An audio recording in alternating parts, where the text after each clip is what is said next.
Welcome to Design 30.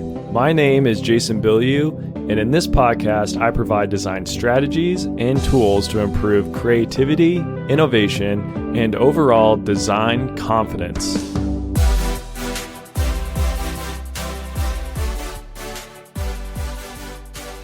Today, I want to talk about two concepts that aren't really related any more than the fact that they both start with an F.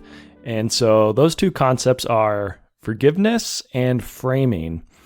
And I know what you're thinking. Isn't this a design podcast? We're talking about forgiveness. It seems a little unconventional. And framing, maybe you think of that as how you build a house, framing up a house, woodworking.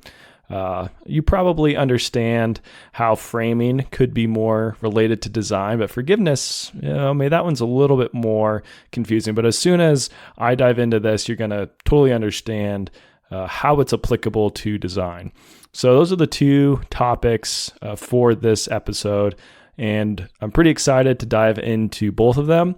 But before we do that, I just want to say, as always, please, if you enjoy the podcast, subscribe to it, rate the podcast, and send it to people who you think would also enjoy it. And of course, you can find Design 30 on multiple platforms. Go ahead and give me a follow on Instagram, Twitter, on Threads, and you can become a subscriber to the Design 30 Substack if you want to read a little bit more about design rather than just listen. All right, enough of that. Let's dive into this episode. So let's start with forgiveness. And again, this is on the topic of design. So you're probably asking yourself, okay, forgiveness, where are we going with this? How does that relate to me as a designer? How do I implement forgiveness into my design?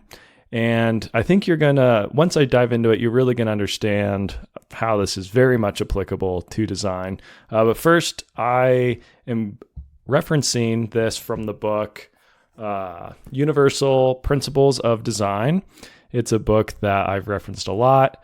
Again, it has all of like these bite-sized ideas and principles that I think are really interesting, really helpful. They give you a brief, top-level, high-level understanding, and then allows you to go from there and dig into more detail if you want to. They also reference a lot of studies, things like that. So again, I can't recommend this book enough. Please go out and buy it if you haven't already. It will be linked in the show notes for this episode, so it's easy for you just to go get a copy for yourself. So today I was reading through it, and I came across this topic of forgiveness, and the authors say forgiveness in design, it relates in this manner. Design should help people avoid errors and minimize the negative consequences of errors when they do occur. Human error is inevitable, but it need not be catastrophic. Forgiveness in design helps prevent errors before they occur. It minimizes the negative consequences of errors when they do occur. Forgiving designs provide a sense of security and stability, which in turn fosters a willingness to learn, explore, and use the design. Common strategies for incorporating forgiveness in design include number 1, good affordances. Number 2, reversibility of actions. And I'll go into a little bit of detail on each of these to give you a better understanding of what they're referring to here. Number 3 is safety nets. 4, confirmation. 5, warnings. And 6, help. So again, that list real quick. Good affordances, reversibility of actions, safety nets, confirmation, warnings, and help. So these are different ways to incorporate forgiveness into your design. So as a designer, why do you want to incorporate forgiveness into your design? Well, as I said, it provides this sense of security and stability. It makes it feel like a better design, especially I think one of the easy examples is an app. If your app, you don't accidentally delete all of your data, or it doesn't go and delete all of your photos, for example, without warning you. It just gives you a better sense of security in the app, and just a better overall experience, a better user experience. And it also gives you more confidence. It gives you more confidence to use it and use it more often. And it gives you more confidence to share it, have other people use it. Overall, it's just this user experience is enhanced because there's a certain level of forgiveness designed into it, which takes a lot of work in the background, takes a lot of work as the designer to embed and design in forgiveness into that app. Or into whatever design you're working on. So the first example is good affordances. And in the book, they describe this as physical characteristics of the design that influence its correct use. And they give the example of a uniquely shaped plug that can only be inserted into the appropriate receptacle. So this way you can't fry some piece of electronics that you're plugging in, right? You can't plug it in backwards or upside down. There's only one way to plug it in. So it only affords being plugged in correctly. And the other example that I would give on this is you think of a pot that you have on the stove, or perhaps a water boiler, things like that. I have this water boiler that the whole body of it is made out of stainless steel, but then it has this little handle that comes off, and that's made of cork. And that handle affords grabbing, which is where they want you to grab, right? If it was made out of stainless steel as well, the handle's going to get super hot and you're going to burn your hand. So designing in this good affordance of grabbing this thing in the appropriate location is a way of designing in forgiveness. That design is helping you minimize errors. It's helping you minimize danger. So that's a couple examples of how affordances can be used to improve the forgiveness of your design. Another example I was thinking of is, in terms of this reversibility of actions, sometimes you click the wrong button, you do the wrong thing, you press the wrong button on your microwave. You want something that potentially allows you to reverse your actions. And an example of that is nowadays a lot of your documents are saved on the cloud, right? So your software is constantly saving different versions in the background. But you might accidentally delete a whole bunch of, let's say a whole bunch of text in your document that you all of a sudden realize, oh shoot, I didn't want to delete all that. And what the cloud does is it already has all these versions saved. So you can actually go back to a previous version that has all of that information. A lot of the time you can do this with Control Z. But if you'd already closed the document and then open it up later in the day, you probably can't Control Z, right? You can't undo. But thankfully, since it's all being saved in the background and it's automatically creating these different versions, you can go back to a version that you already made. So problem solved. So that's a good example of forgiveness being built into a product that is accomplished using reversibility of actions. And then some other common ones that you're probably also aware of, are probably popping into your head right now, are these confirmations and warnings. You often see this, again, working with your computer, your laptop, your phone. If you go to delete something, your phone is going to ask for a confirmation. Is that actually what you want to do? Do you want to permanently delete this? And then sometimes if you delete a file, it goes into another folder, delete it, and then if you want to delete it from there, it warns you. It says, hey, if you delete this now, it's gone. There's no way you're ever going to get it back. And so those are examples of confirmation. So you're confirming that you're actually doing what you want to be doing. And then there's warnings of, hey, here's the implications if you go forward with this action that you're trying to take. And then finally, there's also help. And this is just providing information on the basics of operation and on troubleshooting, things like that. Or nowadays, often you can have like a instant messenger help desk that you can reach out to. Or of course, there's always emails and phone numbers. So that's how you can build or use a help tab or a help instant messenger, something like that, to also help provide forgiveness with your design. And you might be saying, okay, yeah, this all makes sense. Those are good ways to make your design more usable. But which ones, if I'm trying to push myself as a designer, I'm trying to optimize my design, what should I really focus on? And so there's 3 of these that you should really focus on first if you're trying to optimize your user experience. And those are the first 3. You want to have good affordances, you want to have reversibility of actions, And then you also want to have safety nets. And I didn't really dive into safety nets much, but it's a device or a process that minimizes the negative consequences of a catastrophic error or failure. So this could be a backup system for your computer. So all your files are being backed up to maybe an external hard drive. And so if your computer totally crashes, goes kaput, the thing's broken, you still have all your files and documentation there. So it's a catastrophic issue, but there is still some forgiveness built into it. It is saved somewhere. The other example that they give in the book is a pilot ejection seat in an aircraft. So maybe the pilot makes a terrible mistake for whatever reason, and the plane's going to crash. At least in this scenario, they can hit their ejection button and still survive. So it's a way to avoid this catastrophic problem or potential danger. So these are the three that you want: good affordances, reversibility of actions, and safety nets. And so why are these the top three? Why do these help improve usability? Well, with confirmation, warnings, and help, there's this aspect. It can be kind of annoying, actually, if you're constantly doing something that you always have to confirm, yes, I want to do this. Yes, I want to do this. That's actually a really negative user experience. You're having to click a lot. It's just, you're always having to second guess yourself. And if you have to embed a bunch of warnings into your design, essentially what you've done there is you've made your, whatever your product is, too dangerous in a way. Like it's always warning, you sure you want to do that? Because this might happen. You sure you want to do that? This might happen. You're allowing the design itself to just be too dangerous, that you're always having to warn the user that they're about to do something bad. And then finally, if the user's constantly having to reference the help section, that also is a good indicator that you haven't utilized good affordances. You haven't made it obvious how to reverse their actions. Sometimes people go to the help section like, okay, I accidentally deleted this. How do I get it back?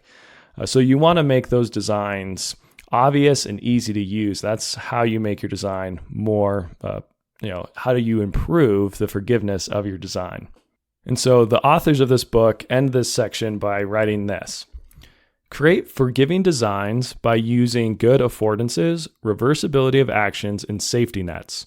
If this is not possible, be sure to include confirmations, warnings, and a good help system. Be aware that the amount of help necessary to successfully interact with the design is inversely proportional to the quality of the design. If a lot of help is required, the design is poor. So there you go. There's a good piece of advice right there at the end. If a lot of help is required for your design, that's a pretty good indicator that your design, it's not ready yet. It's not all that good. So that's how you design in forgiveness into your product or whatever it is that you're developing. But now let's move over to this concept of framing. And again, like I said, there's not a ton of connection between these two, but they were both topics that just kind of hit me today as stuff that I thought were really interesting and really useful ideas, principles of design that are worth talking to you guys about. And like I've said in the past, this podcast, the whole point of it for me is to, as I'm learning about these new ideas and concepts and trying to implement them in my life as a designer and as an engineer, I also want to provide them to other people. I think they're useful and helpful and interesting, and I want to be able to provide that so other people can kind of learn alongside me. I'm not trying to approach this as I'm this expert that knows everything about design and you need to listen to this podcast so you can glean from my infinite wisdom. It's definitely not like that. I'm just trying to pass on this information that I think is useful and beneficial. And many people don't have the time to read all these books and listen to all these podcasts and these long form podcasts, whatever the case might be. You might have children, you might be working long hours at your job. Who knows? So I'm trying to take this information and distill it down right into these bite-sized episodes. I try to keep them under 30 minutes. Every now and then I go over. But that's the idea, right? I'm trying to take these useful ideas and information that I'm reading about anyways, right? A lot of this stuff, at this point in my life, I have the time to invest in learning about these things. So just trying to package that and provide it to other people, and hopefully it's something that you find useful. It's something that you can implement in your life. in whatever type of work you do. Or if not, it can also just help spur you to think or to research these ideas. It gives you that little nugget to start with, and then you can go down your own rabbit holes with it. So with that, let's move on to framing. So again, this is the same book, Universal Principles of Design. And they say framing is a technique that influences decision-making and judgment by manipulating the way information is presented. And then they go on to say, framing is the use of images, words, and context to manipulate how people think about something. Information can be presented in such a way as to emphasize the positive, e.g., glass is half full, or the negative, e.g., glass is half empty. The type of frame used to present information dramatically affects how people make decisions and judgments, and is consequently a powerful influencer of behavior. News media, politicians, propagandists, and advertisers all commonly use framing, knowingly or unknowingly, with great effect. So this is something that we're all probably very likely aware of, right? We all understand the way that the news frames things. We understand how things are framed on social media. And we all understand how the way that's framed impacts the way we see that topic. It impacts the way we see that problem. And sometimes we actually don't necessarily realize that, though, as we're reading it. It can be kind of the subconscious thing where that headline pulls us in because it's this negative, big problem. And it's kind of almost addicting to read those things, right? And then there's other things where it's framed where this is a huge positive, this is a great thing. And so you read that headline, you're like, oh, I need to learn more about this. This must be a really important, good thing to know about. And so that framing, it plays a big role in how we understand a lot of topics, especially today, the way we understand a lot of these conversations, whether they're political conversations or medical conversations or whatever the case might be. It frames, the way it's framed, it really it makes a big impact on how we understand that topic, right? And none of us can be experts in everything. So we're all subject in whatever field we're reading about, whatever topic we're reading about, we're all very subject to this idea of framing and how the issue is being presented to us.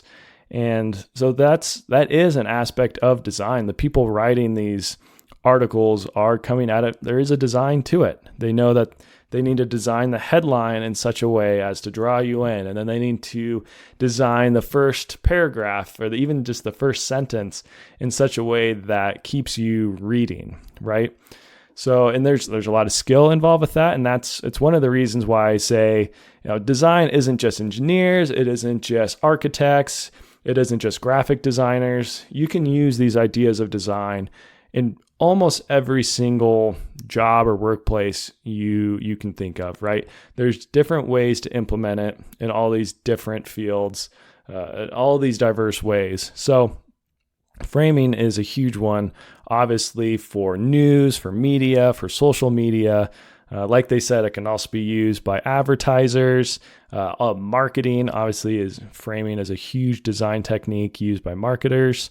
So it's really important for us just on a day-to-day basis to understand framing, just to be aware of it. And then also if you're a designer and maybe you're trying to market your new product that you just came up with, you need to be able to understand how to frame your copy or what your articles, your headlines, your website, the copy on your website. How do you frame that to get the correct response from the people who are going to see it, from the people who you want to buy this product? So that's something that is worth spending a lot of time on your own, just understanding the psychology behind framing. But I want to give one example of this from another book that I have that I've been really enjoying reading. I don't read it that often. I just kind of every now and then I'll read a bite-sized portion of it. But that book is called 10 Global Trends Every Smart Person Should Know. And so this is a book by Ronald Bailey and Marion L. Tupy. And it's really interesting because they talk about these trends in ways, they frame them in ways that many of us aren't used to, right? So many of us are used to the media framing things in these negative, catastrophic, kind of, just these ways to get eyes and get clicks. But this book comes at a lot of these trends from a very different perspective. And they're actually talking about these positive trends that are going on in the world. I mean, imagine that, right? Positive trends. Who knew that there was good things happening in the world? But that's what this book is about. And it's something I should make more podcasts related to this, because it really is, it's really good to know. It's really good to know about the good things happening in the world. But one of the examples I want to give on framing is this section that they have on clean drinking water. And so they say at one point in this section, according to the World Health Organization's estimates, 361,000 children under the age of 5 died in 2015 because of inadequate sanitation and lack of access to clean water. So right there, you can see that that's a headline right there, right? Like 361,000 children under the age of 5 died in 2015 due to inadequate sanitation or lack of access to clean water. So that's the kind of headline we're used to, right? Just this crazy number, this really sad statistic. But then in this book, they go on to say, much progress is nevertheless being made. Between 1990 and 2015, access to improved water sources rose from 76% of the world's population to 91%. That amounts to 2.6 billion people, or over a third of the world's population. Put differently, 285,000 people have gained access to clean water each day over that period. So here's two different ways to frame this problem. You can frame it as how many children died in 2015 due to a lack of clean water, or you can frame it as how many people from 1990 to 2015 have gained access to clean water from 76% to 91% of the world's population. So you could have this headline saying 2.6 billion, 2.6 billion people have gained access to clean drinking water in the last, 25 years. So here's a way to clearly illustrate this idea of framing, right? You can frame it as, there's hundreds of thousands of people have died, or you can frame it as, hey, billions of people have got more clean drinking water. And this, in a lot of ways, this really impacts the way the reader responds to it. It impacts the way you respond to this issue. And now going back to this Principles of Design book, you can see, or they describe this effect in a lot of detail. They say, positive frames tend to elicit positive feelings and result in proactive and risk-seeking behaviors. Negative frames tend to elicit negative feelings, resulting in reactive and risk-avoiding behaviors. Use framing to elicit positive or negative feelings about a design and to influence behaviors and decision-making. Use positive frames to move people to action and negative frames to move people to inaction. And so this is where I think this is the part that really hit me in thinking with what we're confronted with all the time, again, on social media, from the news, and so much of it is negative. And here they're saying that research shows a lot of this negative framing actually moves people towards inaction. And that's the exact opposite of what I want to do with what I talk about on this podcast. And it's one of the reasons why I end every episode with this phrase of design more, despair less. Because in my mind, that the design, it's a mindset, or if you have a design mindset, it's inherently action-oriented. And if you have the confidence in the ability to start with this design mindset, with this design thinking mindset, you're going to be much more likely to move towards action, not inaction. And so I really want to push the positive side of things. I want this positive framing because I want to encourage action, right? So many of these issues that are facing the world in different countries, whether, you name it, you go from climate change to, like this was talking about, clean drinking water, sanitation. There's so many, big problems with the world. There's so many things that are potentially problems with the world that we need to address in some way, shape, or form, but they keep being framed, or they're often, not always, there are positive articles out there, but they're so often framed in this negative way that just drives people more towards despair. And when you're despairing, you're not acting. it's inaction, right? It's so big and overwhelming. There's nothing you can do as just a single individual to save the world from climate change, if that's the thing that's maybe driving you towards despair. There's nothing you can do to save all these people who don't have access to clean drinking water. That's such a hard problem, right? Like, there's nothing, I don't know anything about water. How am I supposed to change that? So I really don't like the negativity that is pushed, because I think it drives people more towards inaction. And I think often the idea behind it is, well, we need to tell people how big of a problem it is, that they will do the right thing. They'll stop doing this, or they'll donate to this group that's providing clean water. And sometimes that's true, but looking here again, like, this negative framing actually is used more to drive people towards inaction, right? It's something, a good example of that is look at illegal, dangerous drugs like opioids or meth, things like that. Those are often or always framed very negatively, right? Because you want to drive inaction. You don't want people to use those drugs. That's very dangerous. And then think of all the marketing you've seen for these different products that, when companies want you to buy their product, they're not framing it negatively, right? They're not just saying, our competitors are so bad, all these terrible things. No, they talk about how good what they're offering, how good their product is, how awesome it is. It's this positive framing because they want to drive action. They want to drive you to go purchase it. So one of my goals with this podcast and what I'm doing with Design 30 is I want to drive people towards action. And that action is designing. It's having a design mindset. It's having confidence in their ability to come up with creative solutions, confidence in their ability to come up with new ideas that are capable of changing and improving the world, right? It sounds lofty, but at the same time, like, all of these big innovations that have come over the history of humanity have come from people, individual people. They're just like you and me, right? So there's this confidence that not many people have. They see these huge problems, and it just drives despair. And that's the opposite of what we need if we actually want to address them and want to solve them. So that's why I want to talk about this idea of framing. I think it has pretty big implications. Obviously, you can use it just to sell products, which I'm not trying to minimize that. That's really important, especially, you're a small business, you're trying to get off the ground, you're trying to make a living.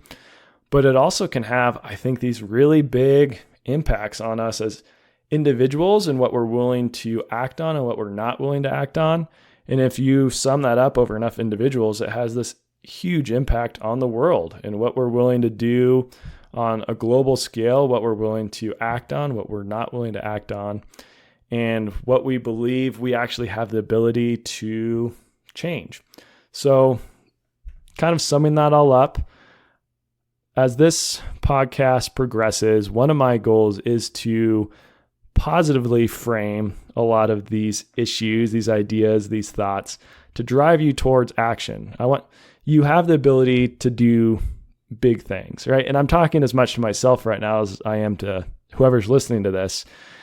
It's hard to really believe that, right? But the more you work on your abilities, the more you work on your skills, the more you gain confidence in your ability to solve problems, I think the more you're going to act, the more you're going to take on bigger problems, the more you're going to try to come up with a solution to these issues that drive a lot of people towards despair. But if you can be one of those people who it doesn't drive towards despair, but rather it inspires confidence and it inspires, the sense of adventure. Like, there's this huge problem that, it looks impossible. It looks like a daunting task. It looks like this adventure might be doomed from the beginning, but that should be more exciting, right? Because that's going to make such a better story. If you have this story of some hero solving just a little problem, that's not a good story, right? You want to have those big, tough, difficult problems to address, a real adventure, something where the odds are not at all in your favor. And yeah, so that's the kind of confidence I hope eventually this podcast can inspire in people. It's this I want to drive people towards action. I want you to lean towards action, not inaction. Lead towards design confidence, not despair, not this thought that there's nothing you can do to solve these problems. So I'm just going to go about my life and think about me and my little world.